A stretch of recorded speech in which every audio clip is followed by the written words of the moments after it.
warahmatullahi wabarakatuh. Halo semuanya, balik lagi di podcast gue. Bentar, gue baru bikin podcast pertama kali ini, woy. Ya gak apa-apa kali, siapa tahu besok-besok jadi konten kreator ya kan. Amin. Sebenarnya gue bikin nih podcast gak buat apa-apa sih. Niatnya cuma buat pemenuhan tugas UAS metodologi dakwah. Tapi ya kali itu doang ya enggak lah. Gue harap semoga podcast gue ini jadi tambahan wawasan serta informasi buat para kalian pendengar setia gue. Langsung aja, di podcast kali ini gue mau ngebahas tentang keteladanan Wali Songo. Gak asing lagi kan ya kalian sama yang namanya Wali Songo? Ya, mereka ialah para penyebar ajaran agama Islam di tanah Jawa. Namun pada kesempatan kali ini yang akan lebih aku bahas adalah mengenai keteladanan Raden Umar Said atau yang biasa dikenal dengan Sunan Muria. Sunan Muria sendiri lahir tahun 1450 Masehi. Sewaktu dilahirkan, ia diberi nama Raden Said atau Raden Umar Said.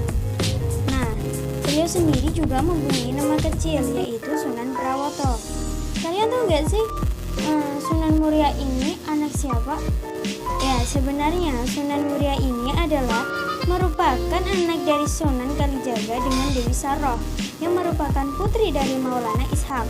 Sunan Muria masih bersaudara dengan Sunan Giri karena Maulana Ishak merupakan anak dari Sunan Kalijaga. Sunan Muria memiliki istri bernama Dewi Sujina, anak dari Sunan Wudung. Dari hasil pernikahannya, Sunan Muria dan istrinya memiliki anak bernama Pangeran Santri yang nantinya dijuluki sebagai Sunan Ngadilangu. Mengutip dari buku Mengenal 9 Wali Songo tahun 2018 karya Sosilarini, dijelaskan jika nama Sunan Muria lebih dikenal karena sesuai dengan daerah tempatnya berdakwah. Lokasinya yaitu di Gunung Muria, kira-kira jaraknya 18 km dari kota Kudus. Nah, siapa nih yang sekarang masih belum pernah berziarah ke makam Sunan Muria? Kalau belum, kapan-kapan bisa deh aku ajak. Kan aku sendiri dari Demak. Kalau dari Demak, kita sendiri nanti bisa ziarah ke makam Sunan Kalijaga terlebih dahulu. Kemudian kita lanjut ke Kudus, ada Kudus, dan lanjut lagi ke Murianya yang masih daerah Kudus, tapi Kudus bagian atas sih. Nanti kita ziarah ke makam Sunan Muria. Malah promosi.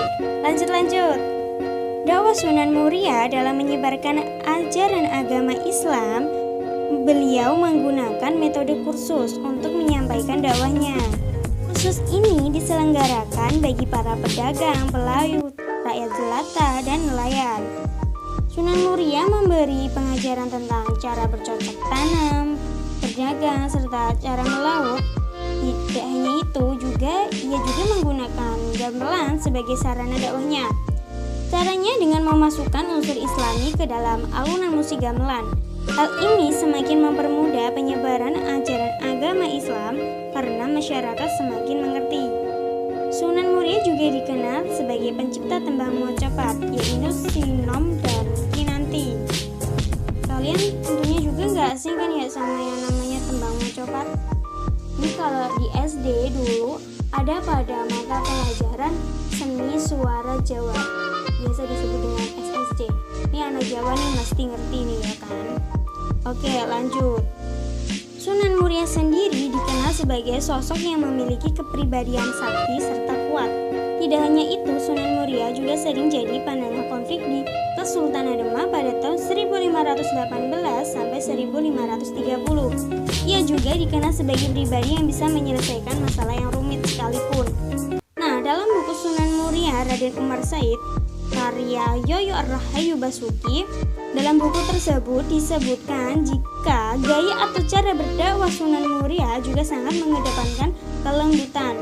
Tidak hanya itu, Sunan Muria juga dikenal memiliki ciri unik dalam berdakwah, yakni dengan menggunakan kesenian, khususnya gamelan serta wayang. Ia andal dalam menceritakan kisah agama Islam dengan cara yang mudah dimengerti dan menyenangkan masyarakatnya. Salah satu kisah perwayangan yang sering digunakan oleh Sunan Muria dalam dakwahnya adalah Topo Ngeli, yang berarti menghanyutkan diri di masyarakat. Kisah Topo Ngeli memiliki tokoh utama bernama Dewa Ruci, yang merupakan empu dari kerajaan Majapahit. kisah ini sebelumnya sudah sering dipakai oleh ayah Sunan Muria, yaitu Sunan Kalijaga. Kisah ini dibawakan dengan mengganti nama tokohnya dengan menggunakan ajaran agama Islam. Nah, Sunan Muria sendiri diperkirakan meninggal pada tahun 1551 dan dimakamkan di tanah kelahirannya, yaitu tanah Jawa, tepatnya di bawah lereng Gunung Muria. Nah, itu tadi cerita singkat mengenai kepribadian dan media dakwah Raden Umar Said. Sekarang aku mau ngasih tahu beberapa karomah-karomah yang dimiliki oleh Sunan Muria. Kalian tentunya gak kaget kan ya? Namanya aja Waliullah, yaitu Wali Piranowo, pasti juga punya beberapa karomah ya kan? Gak beda jauh sama yang namanya Nabi dan Rasul. Kalau Nabi dan Rasul memiliki mukjizat, sedangkan Wali memiliki karomah. Nah, mukjizat dan karomah ini sama-sama digunakan mereka untuk menghadapi orang-orang yang kelewat batas saat mereka ditantang, bukan semata-mata buat menggembungkan diri. Ya, kalian tahu sendirilah, kayak anak-anak zaman sekarang loh, mentang-mentang diniat cakep, udah good looking, good rekening, punya kelebihan tertentu, dan mereka juga ngerasa kayak apa sih, bebas lah, kayak mau ngerendahin orang. Gak baik ya kawan, jangan dicontoh. Oke, balik lagi ke pembahasan mengenai karomah Sunan Muria. Nah, jadi Sunan Muria itu punya beberapa karomah guys. Antara lain yaitu beliau memiliki karomah kemustajaban yang luar biasa.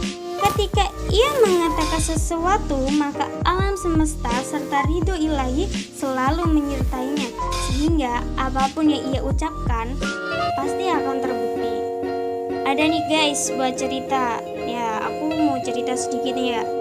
Ada sebuah kisah di mana suatu hari Sunan Muria ini suatu ketika ingin bersilaturahmi ke salah satu alim ulama yang bernama Mbah Dodo, yang juga menyebarkan syariat agama Islam pada masanya. Nah, Mbah Dodo ini memiliki dua orang murid yang bernama Umaro dan Umari. Pada perjalanannya dalam menyebarkan ajaran Islam, dia punya niat untuk mendirikan pesantren.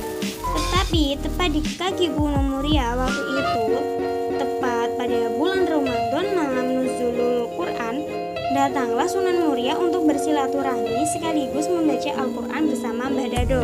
Namun, dalam perjalanannya, Sunan Muria melihat ada dua orang sedang bekerja di sawah.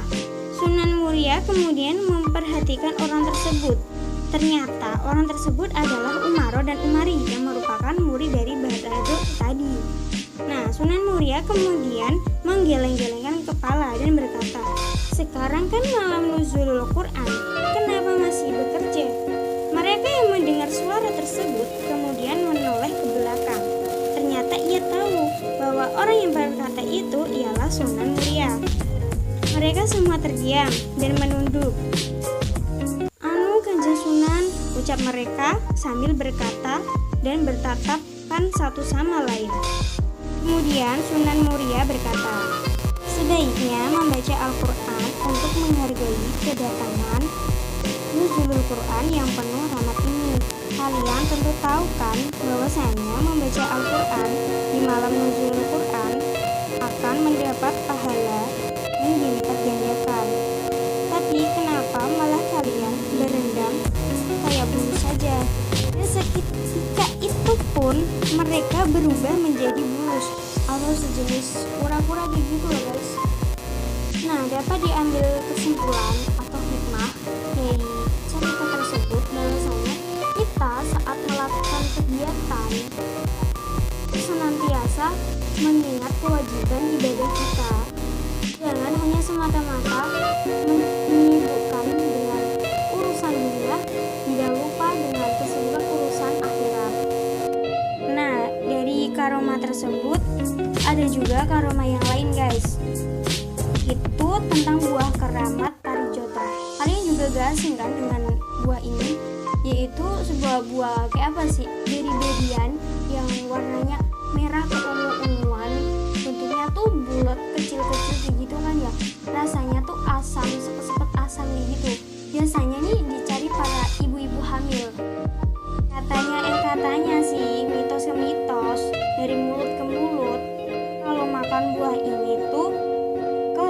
jika anaknya cowok maka akan ganteng, jika anaknya cewek maka akan cantik. Kayak gitu guys. Nah, dari kekeramatan buah parijoto ini ada ceritanya guys. Dikisahkan pada suatu ketika istri Sunan Muria yaitu Dewi Roroyono, atau siapa tadi sempat aku bahas di depan ya kan, sedang ngidam buah parijoto. Kemudian Dewi Roroyono ini menyampaikan keinginannya kepada suaminya yaitu Sunan Muria. Sunan Muria mendengar keinginannya dengan seksama. Saat itu tentunya wajar dong buat para pengantin baru atau orang yang sudah menikah sebagai pertanda bahwa istrinya sudah hamil gitu kan ya. Nah, kemudian Kanjeng Sunan menyuruh muridnya untuk mencarikan buah parijoto di hutan. Nah, di sisi lain muridnya ini bingung guys, seperti apa bentuk buah parijoto ini. Ia hanya sekedar mendengar cerita tentang buah ini dari mulut ke mulut dan mitos yang tidak dapat dipercaya. Nah, sampai di hutan murid Kanjeng Sunan ini masih bingung, lantas seperti apa bentuk buah parijoto ini. Dia mondar-mandir ke sana kemari, tak kunjung menemukan pohon parijoto tersebut. Nah, lucunya si murid ini guys, setiap nemuin pohon yang aneh, dia itu pegang tuh pohon sambil ngebatin, apa mungkin ini yang dimaksud dengan pohon parijoto. Nah, dirasa udah lelah kan ya, pastinya capek kan mondar-mandir ke hutan, gak dapet pohonnya. Akhirnya pun ia memutuskan untuk istirahat di bawah pohon. Dalam istirahatnya tersebut, dia merasa apa jangan-jangan pohon ini yang dimaksud oleh Kanjeng Sunan Muria. Tetapi tidak mungkin juga, karena para penduduk desa menyebutnya pohon yang dia duduki itu adalah pohon markisa. Akhirnya pun muridnya tersebut memutuskan untuk kembali ke pendopo. Nah, sesampainya di sana, langsung dia mengatakan kepada Raden Sunan Muria bahwasanya dia belum dapat menemukan pohon parijoto tersebut. Kemudian Sunan Muria pun tersenyum dan bertanya kepada muridnya tersebut, apakah kamu dalam mencari buah parijoto tersebut sudah berwudu, dan apakah kamu sudah berdoa? Dan lucunya murid Sunan Muria ini pun menggeleng-gelengkan kepala sambil menunduk dan bilang, belum Sunan. Kemudian Sunan Muria pun menjawab, nah, sebaiknya apapun jika kamu melaksanakan kegiatan harus hendaknya dimulai dengan berdoa dan kamu meminta petunjuk kepada Allah agar dimudahkan dalam urusanmu. Setelah itu pun kemudian Sunan Muria memutuskan untuk mencari pohon parijoto tersebut sendirian ke hutan. Nah, dengan satu obor untuk penerangan, Sunan Muria pun mencari pohon parijoto tersebut ke hutan.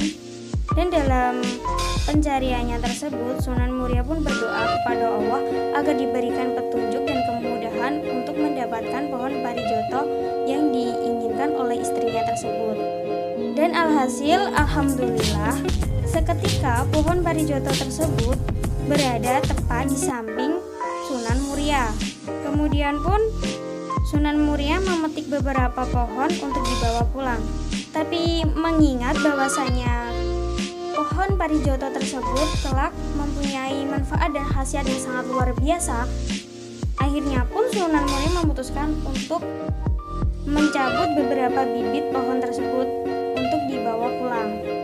Nah, sesampainya di padepokan, Sunan Muria pun memanggil muridnya tadi untuk menanam pohon parijoto tersebut di kebunnya. Dan alhasil bisa kita ketahui, ternyata memang benar buah parijoto tersebut memiliki banyak khasiat dan manfaat untuk para pengonsumsinya. Oke guys, mungkin cukup segini ya kan podcast yang dapat aku sampaikan. Next time kalau asik nih, aku mau bikin podcast lagi ya kan, dengan beberapa cerita yang asik dan menarik tentunya, yang dapat kita jadiin bahan teladan gitu ya kan. Oke, makasih kasih buat kalian yang sudah mau dengerin podcastku nih ya kan. Apabila ada salah kata dan kurang lebihnya mohon maaf. Wassalamualaikum warahmatullahi wabarakatuh. See you guys.